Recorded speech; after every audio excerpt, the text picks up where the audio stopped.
Awal ketertarikan Hendy Setiadi, salah seorang penjaga sekolah MTSN 1 Kota Sukabumi, untuk membuat senjata khas suku aborigin pada tahun 2006 lalu.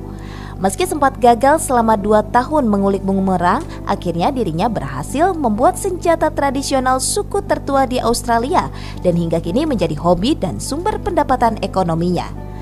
Saking uniknya bumerang buatannya itu, warga asing di beberapa negara seperti Brazil, India, Afrika, bahkan Australia, di mana asal senjata ini diciptakan, melirik hasil karya pemuda Sukabumi ini. Karena Hendy mampu menciptakan dari mulai bumerang jenis kompetisi, pajangan hingga gantungan kunci yang semua bisa digunakan sebagai senjata ataupun mainan. Lokasi bengkel bumerang milik Acun, sapaan akrab pemuda 38 tahun ini, berada di Jalan Pramuka nomor 3 Kelurahan Gedong Panjang, Kecamatan Citamiang, Kota Sukabumi. Di bengkel ini kita bisa melihat langsung pembuatan bumerang dari tingkat sederhana hingga tingkat sulit yang dibuat Acun. Dijual kalau ke luar negeri, saya ke Australia, Brazil, India. Kalau di Indonesia, Jawa Timur, Jawa Tengah, Bogor, Jakarta, banyak gitu.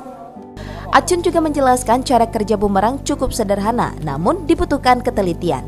Rahasianya ada pada sayapnya yang memang dibuat berbeda dari sayap lainnya yang disebut airfoil. Sementara bagian atas sayapnya ini dibuat melengkung menunjuk ke arah angin dan satunya dibuat berlawanan arah angin yang menyebabkan bumerang dapat kembali ke pelemparnya. Saat ini Acun bermimpi ingin bisa memiliki galeri yang mampu menampung bumerang hasil karyanya yang berlabel Acun Bumerang. Penghasilan dari penjualan bumerang miliknya cukup lumayan, dari Rp500.000 hingga Rp1.000.000 per minggunya. Sementara selain berbagai macam bentuk bumerang yang mampu dibuatnya, senjata khas Sunda seperti kujang, kampak, trisula, dolphin juga dibuatnya dan laris hingga menembus pasar dunia.